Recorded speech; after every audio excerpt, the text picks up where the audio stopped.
ఈరోజు తిరిగి దేవుని యొక్క వాగ్దానాన్నే మనము ధ్యానం చేయబోతున్నాం. దేవుడు మనకిచ్చినటువంటి వాగ్దానం, నీ దేవుడే నీకు సహాయము చేయును, నీ దేవుడే నీకు సహాయము చేయును. దేవుని బిడ్డలారా, దేవుని యొక్క సహాయం ఏ రకంగా ఉంటుంది? సో గత డిసెంబర్ 31వ తారీఖు నుంచి దేవుని యొక్క సహాయం ఎన్ని రకాలుగా ఉంటుందో మనం ధ్యానం చేస్తూ వచ్చాం. ఈరోజు ఉదయం కూడా ఒక ప్రత్యేకమైన సందేశం ద్వారా ప్రభు మాట్లాడాడు. ఎవరైనా వినకుండా ఉంటే తప్పకుండా మీరు ఆ వాక్యాన్ని విని దేవుని ద్వారా దీవించబడమని ఒక ప్రాముఖ్యమైన సందేశాన్ని ప్రభు ఇచ్చాడు. మరి ఈరోజు దేవుడు పలికినటువంటి ఆ మాట, నీ దేవుడు నీకు సహాయము అనేటువంటి ఈ మాట ఎలాంటిది, ఎలాంటి శక్తి కలిగినది, ఈ మాటలో ఉండేటువంటి గొప్పతనం ఏంటిది, ఈ మాట చేయగలిగిన కార్యం ఏంటిదో దేవుని యొక్క వాక్యంలో నుంచి మనం చూడబోతున్నాం. దేవుడు అంటున్నాడు, అమాషై అనేటువంటి వ్యక్తిపైకి తన ఆత్మను పంపించి, ఆ ఆత్మ ద్వారా దేవుడు అంటున్నాడు, దావీదు నువ్వు భయపడుతున్నావు కదా సౌలును గురించి, నీ దేవుడే నీకు సహాయము చేయును. ఆ మాట చెప్పిన దేవుడు ఏం చేశాడు? 23వ వచనాన్ని చదువుకుందాం. దినవృత్తాంతాల మొదటి గ్రంథం 12వ అధ్యాయం 23వ వచనం. యెహోవా నోటి మాట ప్రకారము సౌలు యొక్క రాజ్యమును దావీదు తట్టు త్రిప్పవలనన్న ప్రయత్నముతో యుద్ధమునకై ఆయుధములను ధరించి అతని యుద్ధకు హెబ్రోనునకు వచ్చిన అధిపతుల లెక్క ఎంతనగా.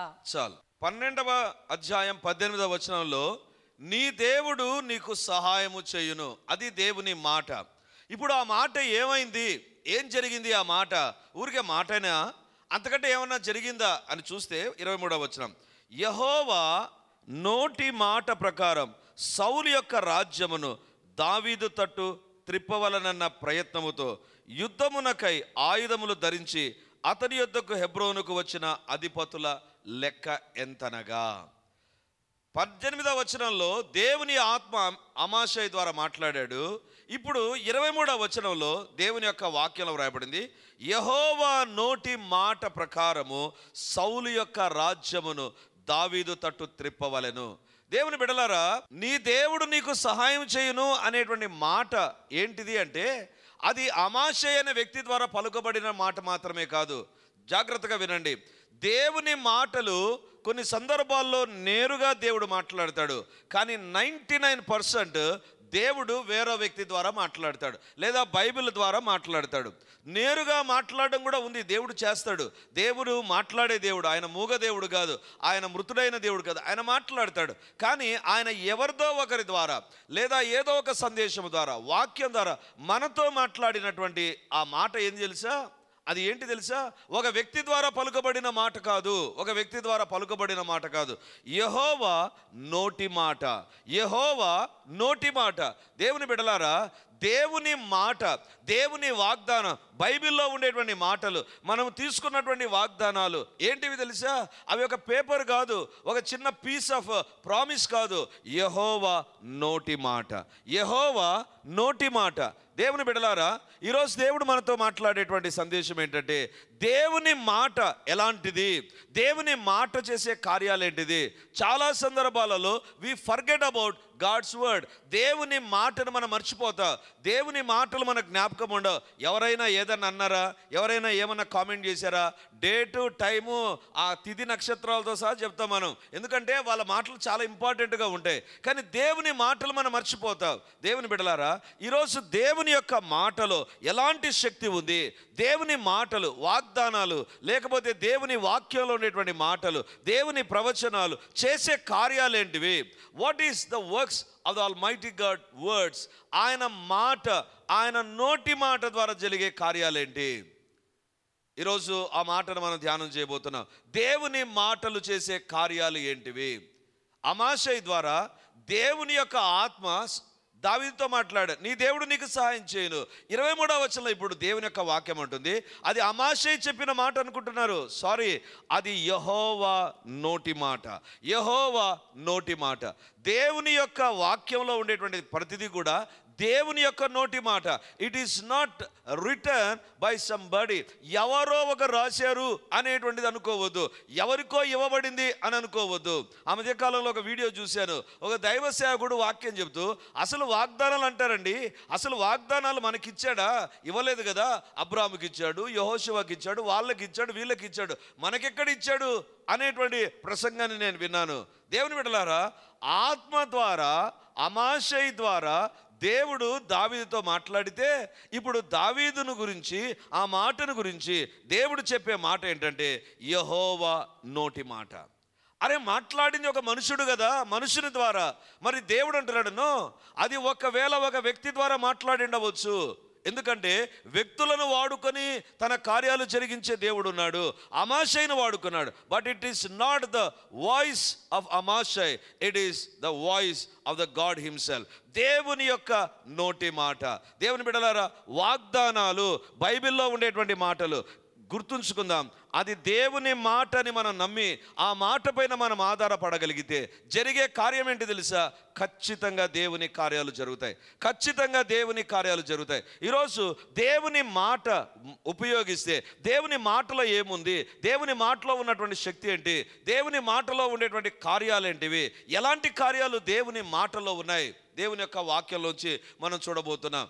రాజుల మొదటి గ్రంథం 8వ అధ్యాయం 55, 56 వచనాలు మనం చదువుకుందాం. రాజుల మొదటి గ్రంథం 8వ అధ్యాయం, 1 Kings chapter 8 verse 55 and 56. అతడు మహాశబ్దముతో ఇజ్రాయేలీయుల సమాజం అంతటిని దీవించెను. ఎట్లనగా, తాను చేసిన వాగ్దానం అంతటిని బట్టి ఇజ్రాయేలీయులకు తన జనులకు నెమ్మది దయచేసిన యెహోవాకు స్తోత్రము కలిగియుండునుగాక. తన దాసుడైన మోషే ద్వారా ఆయన చేసిన శుభ వాగ్దానంలో ఒక మాటైనా తప్పిపోయినది కాదు. ఒక్క మాటైనను తప్పిపోయినది కాదు. దేవుని యొక్క వాక్యంలో రాయబడింది.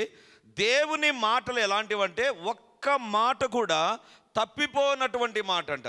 తప్పిపోనటువంటి మాట. దేవుని బిడ్డలారా, ఈరోజు దేవుడు మనతో మాట్లాడుతున్నాడు. దేవుని యొక్క వాక్యం చెప్తుంది, అమాషై ద్వారా పలికినటువంటి మాట అది దేవుని నోటి మాట అంట. మరి దేవుని నోటి మాటలు ఎలాంటివి, వాగ్దానాలు ఎలాంటివి అంటే ఒక్క మాట అయినను తప్పిపోయినది కాదు. ఒక్క మాట అయినను తప్పిపోయినది కాదు. ఈ మధ్యకాలంలో ఒక మాట అంటుంటాం కదా, అయ్యా నువ్వు చెబుతావు రావు, మాట మీద భూమి మీద కాదు నిలబడాల్సింది, మాట మీద నిలబడు అని చెప్తారు. ఎందుకంటే చెప్పిన ప్రతి సందర్భాల్లో తప్పిపోతూ ఉంటాం మనం. కానీ ఇక్కడ బైబిల్ చెప్తుంది, not one word was failed from his mouth. దేవుని నోట నుండి వచ్చిన ఒక్క మాట అయినా తప్పిపోయినది కాదు. అందుకే పైన అంటాడు శుభవాగ్దానాలు. ఇవి మామూలు మాటలు కాదు, మనిషి మాటలు కాదు, లేకపోతే ప్రతిరోజు మనం వినేటువంటి మాటలు కాదు. ఇది దేవుని మాటలు. ఒక్క మాట కూడా తప్పిపోలేదంట. అంటే తప్పిపోయే మాటలు మాట్లాడే లోకంలో తప్పిపోయినటువంటి మాటలు పలికే దేవుడు ఉన్నాడు. అది మనం ఎన్నడూ మర్చిపోకూడదు. దేవుడు నీ చేతుల్లో ఉంచినటువంటి వాక్యం, దేవుడు నీకు ఇచ్చినటువంటి వాగ్దానం, దేవుడు మనకి ఇచ్చినటువంటి వాగ్దానాలు తప్పిపోయేటువంటి మాట కాదు అది. ఒకవేళ నువ్వు అనుకోవచ్చు, నా జీవితంలో ఎక్కడ నెరవేరుతుంది, నా కుటుంబంలో ఎక్కడ నెరవేరుతుంది, ఈ మాట నెరవేరుతుందా అని ఒకవేళ నీకు అనుమానం రావచ్చు. But remember, word not a single word was failed. ఒక్క మాట అయినా తప్పిపోయినది కాదు. దేవుడు చెప్పిన ఏ మాట కూడా తప్పిపోదు. అంటే దాని అర్థం ఏంటంటే, నీకు నాకు ఇవ్వబడిన వాగ్దానాలే కదా, అవి కూడా తప్పిపోవు, అవి కూడా తప్పిపోవు. అమాషై ద్వారా దేవుడు అంటున్నాడు, దావీదు నీకు నేను ఒక వాగ్దానం ఇచ్చా, నువ్వు second king of land of Israelite, ఇశ్రాయేలు దేశానికి నువ్వు ఒక రెండవ రాజు అని నేను చెప్పాను.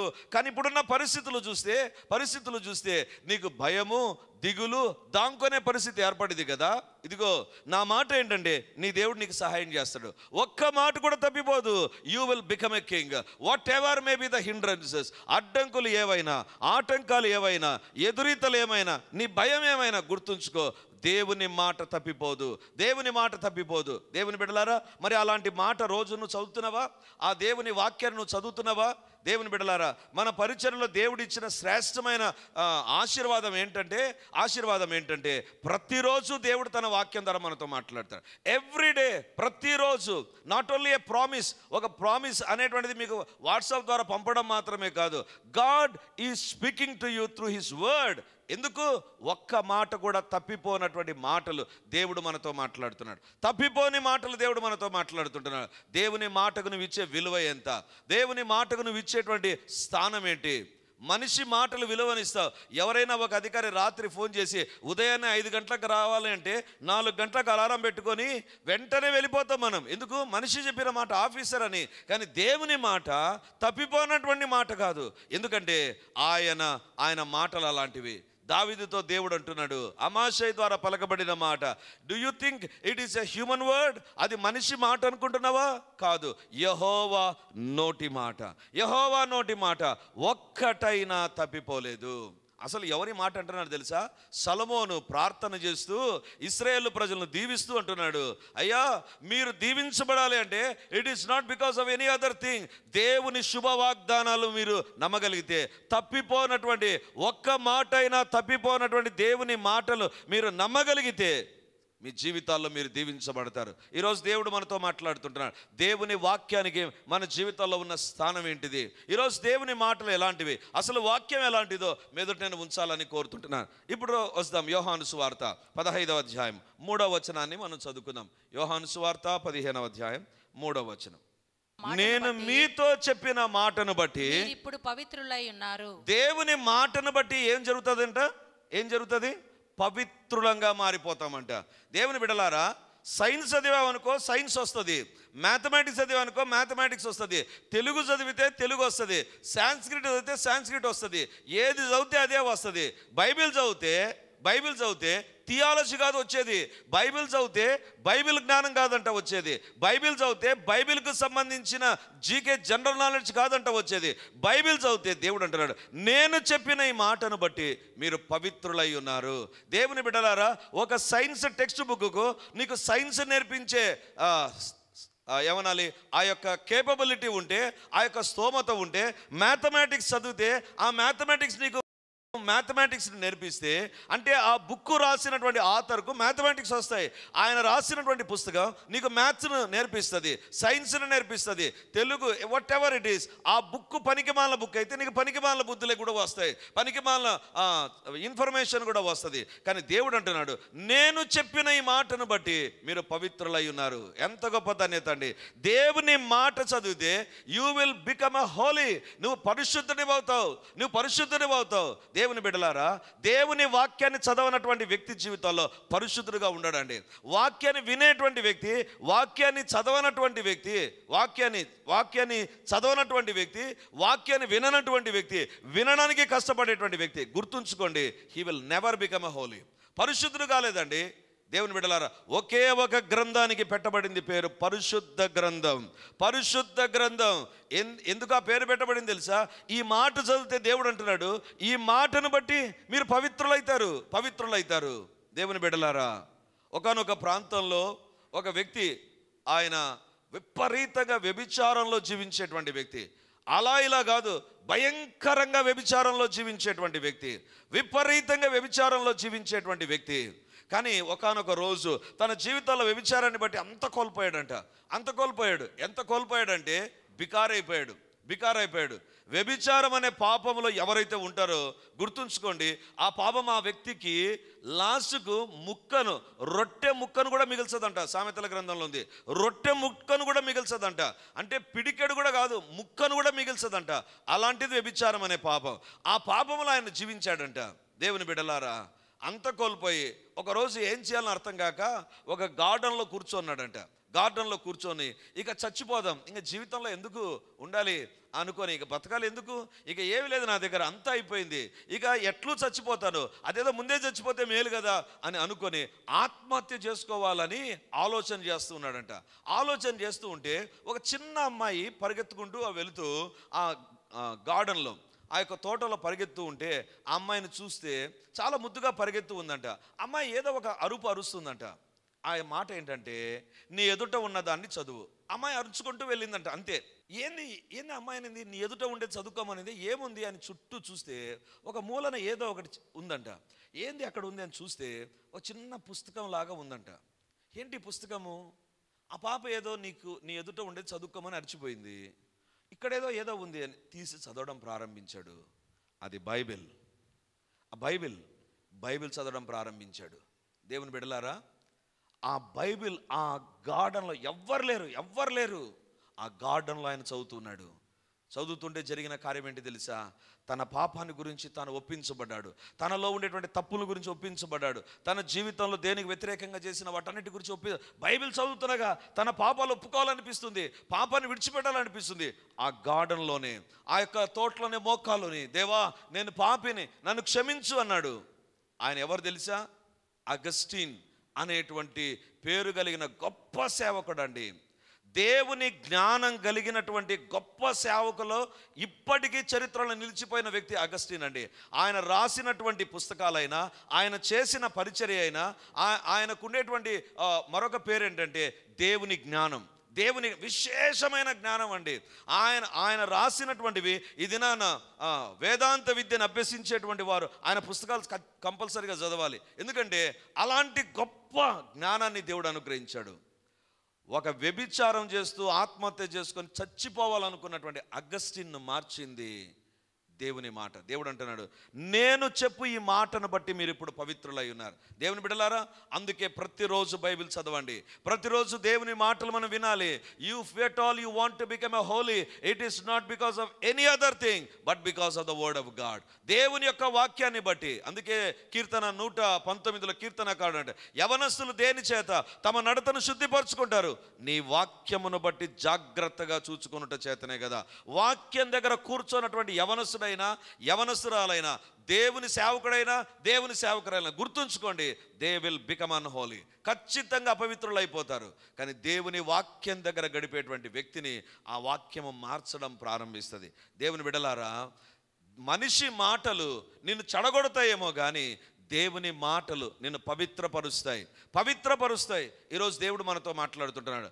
టైం లేదు కాబట్టి నేను రెఫరెన్స్ చూపించడం లేదు. బైబిల్లో వ్రాయబడింది, ఆదికాండం 12వ అధ్యాయంలో దేవుడు అబ్రహాముతో మాట్లాడతాడు. అబ్రహామా, నేను చూపించే దేశానికి వెళ్ళు, నేను ఆశీర్వదిస్తాను, నిన్ను గొప్ప జనాంగం చేస్తాను. 12వ అధ్యాయంలో అబ్రహాము ఎవరంటే దేవుని మాట విని తన జీవితాన్ని మార్చుకొని దేవునికి లోబడినటువంటి వ్యక్తి. 16వ అధ్యాయం 2వ వచనంలో వ్రాయబడింది, అబ్రహాము శారై మాట వినెను.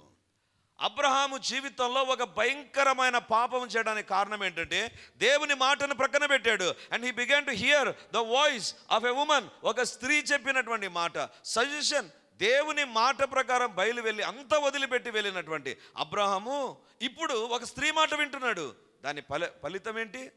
ఒక భయంకరమైన పాపం అతని జీవితంలో అతను చేశాడు. ఈ దినాన నీ జీవితంలో ఈ వాక్యం నిన్ను కుచ్చుకుంటుందేమో. నువ్వు తప్పులో ఉన్నావు, పాపంలో ఉన్నావు. నువ్వు చేసే తప్పని ఎందుకు తెలుసా? ఒకటి, నీవు దేవుని వాక్యానికి చోటివ్వడంలా. దేవుడు అంటున్నాడు, నేను చెప్పిన మాటను బట్టి మీరు పవిత్రులై ఉన్నారు. The word of the Almighty God will make us holy. మనల్ని పరిశుద్ధపరుస్తుంది. ఎంతగా దేవుని వాక్యం చదువుతావో అంతగా నీలోనికి పరిశుద్ధత రావడం ప్రారంభిస్తుంది. ఎందుకంటే this is not an cock and bull story book. ఇదేదో కట్టుకథలు, కల్పిత గాథలు ఉండేటువంటి పుస్తకం కాదు. బైబిల్ పరిశుద్ధ గ్రంథం, దేవుని మాటలు, దేవుని యొక్క స్వరం ఇందులో నువ్వు వినవచ్చు. దేవుని బిడ్డలారా, అబ్రహామా, నువ్వెందుకు తప్పు చేశావు? దేవుని మాటను ప్రక్కన పెట్టేశాను, ఒక స్త్రీ మాట విన్నాను. ఇది నీ జీవితంలో పాపానికి కారణం ఏంటంటే నీలో పుట్టేటువంటి ఒక కోరికకు సంబంధించిన మాట అయినా వింటూ ఉంటావు, లేకపోతే ఒక మనిషి చెప్పేటువంటి తప్పుడు మాటలైనా విని నీ జీవితాన్ని పాపం వైపు నడిపిస్తావు. కానీ when you here the word of God, దేవుని మాటలు వింటే కలిగేటువంటి దీవెన ఏంటి తెలుసా? పరిశుద్ధత. ఏ పుస్తకం చదివితే రాదు, ఏ పుస్తకం చదివినా చెప్పలేరు ఈ మాట, ఏ పుస్తకంలో రాసి ఉండరు ఈ మాట. నేను చెప్పు మాటను బట్టి పవిత్రులై ఉన్నారని ఒక్క బైబిల్ గ్రంథంలోనే ఉంది. ఎందుకు తెలుసా? The word of the almighty God will make us holy. పరిశుద్ధపరుస్తుంది. దేవుని మాట ఏంటి తెలుసా? పరిశుద్ధతనిచ్చేటువంటి మాట.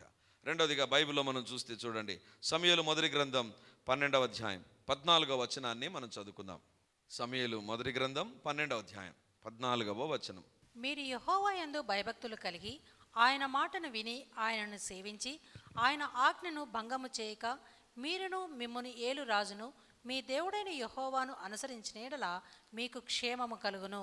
దేవుని ఆజ్ఞను భంగం చేయక ఆ ఆజ్ఞను అనుసరిస్తే, దేవుని మాటను అనుసరిస్తే ఏముంటుందంటండి?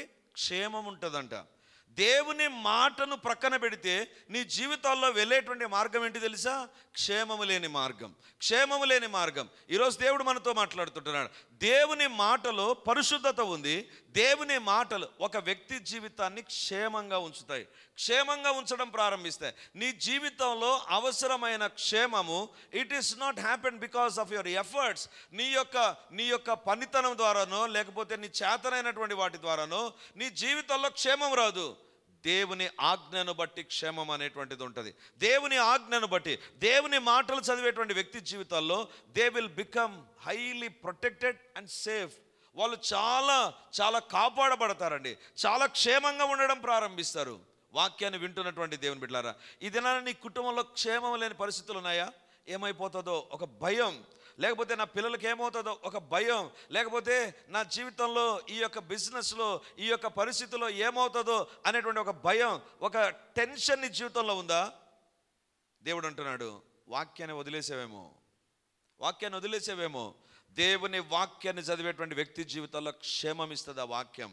కీర్తనకారుడు అంటాడు, నా త్రోవకు దీపం ప్రభా. దీపం లేకపోతే ఏమవుతుందండి? ఒక కారులో పెట్రోల్ ఉంటుంది, తర్వాత డ్రైవర్ ఉంటాడు, మొత్తం అన్నీ రెడీగా ఉంటాయి, ఏసీ ఉంటాయి, తర్వాత అనుకుందాం దాంట్లో ఈ సేఫ్టీ మెజర్స్, బెలూన్స్ అన్నీ ఉంటాయి. లైట్ లేకపోతే? ఇది లైట్ ఎంత ప్రాముఖ్యం తెలుసా? కొత్త వెహికల్స్ అన్నిటికీ ఏం పెట్టారండి? ఆటోమేటిక్గా నువ్వు బండి కిక్ కొట్టిన వెంటనే లైట్ ఆన్ అయిపోతుంది. లైట్ అనేటువంటిది నిన్ను క్షేమంగా ఉంచుతుంది, క్షేమంగా ఉంచుతుంది. లైట్కు ఉండే లక్షణం ఏంటంటే క్షేమాన్ని ఉంచుతుంది. కీర్తనకారుడు అంటాడు, నా పాదములకు నీ వాక్యము దీపం ప్రభా. నేను పడిపోకుండా, నా జీవితంలో క్షేమం లేని మార్గాల్లో వెళ్లకుండా దేవా నీ వాక్యం నన్ను కాపాడుతుంది, నీ వాక్యం నన్ను కాపాడుతుంది. వాక్యాన్ని చదవలేనటువంటి వ్యక్తి గుర్తుంచుకుందాం, you will be out of safety. నీ జీవితంలో క్షేమం ఉండదు. అంటే ఏమవుతుంది అంటే యాక్సిడెంట్ జరుగుతుందనే కాదు, you will B prone for the attack of the devil. సాతాను నీ జీవితాన్ని అటాక్ చేస్తాడు. బైబిల్లో దేవుని వాక్యాన్ని దేంతో పోల్చారండి? రెండంచుల ఖడ్గంతో పోల్చారు. నీవు వాక్యాన్ని చదివి వాక్యాన్ని నీ హృదయంలో ఉంచుకొని వాక్య ప్రకారం జీవిస్తే you will be having 2-edged sword in your hand. నీ చేతుల్లో రెండంచుల ఖడ్గం ఉంటుంది.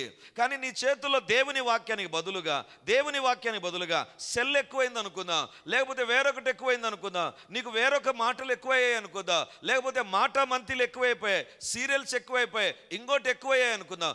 జరిగేటువంటి కార్యం ఏంటి తెలుసా? You will be out of safety. You will be prone for the devil's attack. సాతాను యొక్క దాడికి మనల్ని మనం గురి చేసుకుంటాం. ఈ యొక్క భాగంలో బైబిల్లో వ్రాయబడింది కదా, యెహోవా యందు భయభక్తులు కలిగి ఆయన మాట విని ఆయనను సేవించి ఆయన ఆజ్ఞను భంగము చేయక, దేవుని మాట చెప్పినట్టు దాని ప్రకారం జీవించకుండా ఎవరి జీవితం అయితే ఉంటుందో వాళ్ళ జీవితంలో క్షేమం అనేటువంటిది ఉండదు. దేవుని మాటకు భంగం కలిగించకుండా ఎవరైతే జీవిస్తారో వారి జీవితాల్లో క్షేమం అనేటువంటిది ఉంటుంది, క్షేమం అనేటువంటిది ఉంటుంది. ఈరోజు దేవుడు మనతో మాట్లాడుతుంటున్నాడు. ఏదైనా ఒక దాడి గుండా నీవైనా నీ కుటుంబమైనా వెళుతుందా? దేవుని వాక్యానికి దూరం అయిపోయావు, దేవుని వాక్యం తగ్గిపోయింది నీ జీవితంలో. ఒకప్పుడు ఉన్న ఇంట్రెస్ట్ ఇప్పుడు లేకుండా పోయింది, ఒకప్పుడు చూపిన విధేయత ఇప్పుడు లేకుండా పోయింది, ఒకప్పుడు ఉన్నటువంటి ఆ యొక్క చదవాలనేటువంటి కోరిక, ఇంట్రెస్ట్ ఏమాత్రం లేకుండా పోయింది. Now we're prone for the devil's attack. సాతాను మనల్ని అటాక్ చేయడానికి రెడీ అయిపోతున్నాడు. దేవుని బిడ్డలారా, ఈరోజు దేవుడు మనతో మాట్లాడుతున్నాడు. మన జీవితాలను మనం పరీక్షించుకుందాం. దేవుని మాటలు నీకు క్షేమాన్ని కలగజేస్తాయి. దేవుని మాటలు నీ జీవితంలో నేను ఒక ఆయుధదారునిగా చేస్తుంది. ఆ వాక్యాన్ని జీవితంలో ఉంటే కలిగేటువంటిది ఏంటి తెలుసా? ఖచ్చితంగా నీ జీవితంలో క్షేమం అనేటువంటిది ఉంటుంది. నాకు తెలిసినటువంటి ఒక దైవ సేవకుడు ఉన్నాడండి. ఆయనకు దేవుడు ఇచ్చినటువంటి విశేషమైన లక్షణం ఏంటంటే బైబిల్ను కంఠపాఠం చేయడం. అంటే వచనాలు కాదు, తుంటలు కాదు, అధ్యాయాలు, లేకపోతే పుస్తకాలు, ఆది కాండం అంతా కంఠపాఠం చేయడం, నిర్గమకాండం కంఠపాఠం చేయడం, 119వ కీర్తన కంఠపాఠం చేయడం. ఒకరోజు ఆయన ఇంటికి నేను వెళ్ళానండి. ఆయన గురించి విన్నాను, ఇలా నేర్చుకుంటాడని. ఆయన ఆఫీస్లోకి వెళ్ళాను. ఆయన ఆఫీస్లో కూర్చొని ఆయన బ్రదర్ ఒక్క నిమిషం టీ తీసుకొని వస్తానని లోపలికి వెళితే ఆ రూమ్ని అట్లా చూస్తూ వెనక్కి తిరిగానండి. వెనక్కి తిరిగితే చాలా పెద్ద బోర్డు, అంటే వెనక ఉండే వాల్కంతా ఒకే ఒక బోర్డు ఉందండి. ఆ బోర్డులో ఏముంది అని చూసి ఆశ్చర్యపోయాను నేను. ఏముంది తెలుసా? అన్ని వాక్యాలు ఉన్నాయండి. అంటే ఉదాహరణకు చెప్తాను. యోహాను సువార్త 1వ అధ్యాయం 1 నుంచి 20 నుంచి మళ్ళీ అలా వరుసగా ఉన్నాయి, రెఫరెన్సులు ఉన్నాయి. ఆ బ్రదర్ వచ్చిన తర్వాత నేనేం చేశానంటే అదేంటని అడగల, బ్రదర్ దేవుడు మిమ్మల్ని ఎట్లా దీవించాడు అని అడిగాను. అప్పుడు ఆయన ఏమన్నాడు తెలుసా, బ్రదర్ ఈ ఊర్లోకి నేను వచ్చినప్పుడు నాకు తినేదానికి తిండి లేదు. నా జీవితంలో నాకు 5 మంది పిల్లలు ఆయనకు. నా పిల్లల్ని చదివించడానికి డబ్బు లేక ఊరి వెలపట ఉండేటువంటి స్కూళ్ళకి వెళ్ళేటువంటి వాడిని. ఆ ఊరు వెలపట ఉండే స్కూళ్ళు చిన్న స్కూల్గా ఉంటాయి కాబట్టి ఫీజు తక్కువగా ఉంటుంది. ఏ స్కూల్లో తక్కువ ఫీజు ఉంటుందో ఆ స్కూల్లో చేర్పించాను నేను. ఆ స్కూల్లోనే మా పిల్లలు చదివారు. తక్కువ స్ట్రెంగ్త్ ఉంటూ తక్కువ టీచర్లు ఉంటూ చదివారు మా పిల్లలు. కానీ ఈరోజు నా పిల్లలు డాక్టర్స్గా ఉన్నారు, నా పిల్లలు మంచి మంచి ఉద్యోగంలో ఉన్నారు, నా పిల్లలు దేవుని సేవ చేస్తున్నారు. నేను అడిగాను ఏంటి కారణం? అప్పుడు ఆయన అన్నాడు, వెనక వైపు చూడండి బ్రదర్, దేవుని వాక్యాన్ని నేను కంఠపాఠం చేశాను, దేవుని మాటను నేను ఇష్టపడి నేర్చుకున్నాను, కష్టంతో నేర్చుకోవాలి, ఇష్టపడి నేర్చుకున్నాను. ఇది నా కుటుంబంలో క్షేమం అనేటువంటిది ఉంది. ఇది నీ కుటుంబంలో క్షేమం లేకుండా ఇక్కడికి వచ్చావా?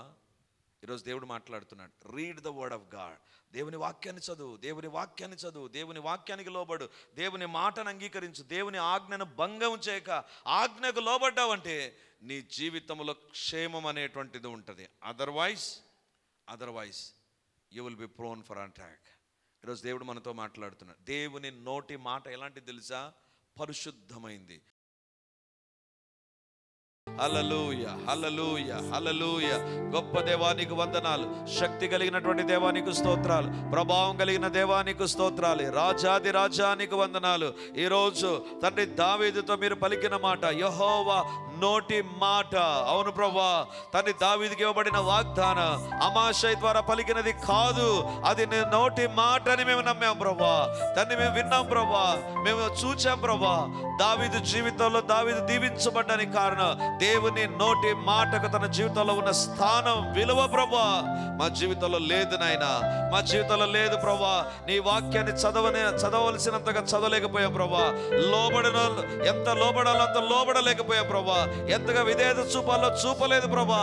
మా యొక్క సమయాన్ని వాక్యానికి ఇవ్వకుండా లోకంలో ఉండే ప్రతి దానికి ఇచ్చాం ప్రభువా. మీ శిలువ రక్తం మమ్మల్ని కడుగునుగాక, మీ శిలువ రక్తం మమ్మల్ని కడుగునుగాక. ఇది మొదలుకొని వాక్యాన్ని చదువుదుముగాక, విస్తారంగా చదువుదుముగాక, లోబడుదుముగాక, సరి చేసుకుందుముగాక, విధేయత చూపుదుముగాక, వాక్యం ద్వారా బలపరచబడుదుముగాక. నాయనా మీ కార్యాలు మీరు జరిగించండి నాయనా. మీరే మా జీవితాల్లో మీ కార్యాలు జరిగించి మహిమను పొందుమని, వాక్యాన్ని ప్రేమించి వాక్యం ద్వారా కలిగే ప్రతిఫలాలు అన్నీ మేము అనుభవించడానికి సాయం చేయమని యేసు నామమందు ప్రార్థించి అడిగి పొంది ఉన్నాము తండ్రి, ఆమేన్. Praise the lord. యేసుక్రీస్తు పరిశుద్ధ నామందు ఈ యొక్క విమోచన గడి అనే టీవీ కార్యక్రమాన్ని వీక్షిస్తున్నటువంటి దేవుని బిడ్డలారా, మీ ఒక్కొక్కరికి నా హృదయపూర్వకమైనటువంటి వందనాలు, శుభములు, ప్రార్థనలు తెలియజేస్తున్నాను. దేవుని యొక్క ఉచితమైన కృపను బట్టి ప్రతి ఆదివారం ఉదయం 9:30 గంటలకు మొదటి ఆరాధన రెడీమర్ చర్చ్లో జరుగుతూ ఉంది. వందలాది మంది ప్రజలు హాజరై దేవుని దీవెనలు పొందుతుంటున్నారు. మీరు కడప చుట్టూ ఉండేటువంటి గ్రామాల్లో ఉండేటువంటి వారైతే, సమీపాన ఉండేటువంటి వారైతే ఆదివారం ఆరాధనకు తప్పకుండా హాజరై దేవుని దీవెనలు మీరు పొందాలని కోరుతుంటున్నాను. మీకోసం ప్రత్యేకంగా దేవుని యొక్క సందేశం, ప్రత్యేకమైన ప్రార్థనలు, వ్యక్తిగతంగా మిమ్మల్ని కలుసుకొని మీ గురించిన విషయాలు తెలుసుకొని ప్రార్థించాలని మేము సిద్ధంగా ఉన్నాం.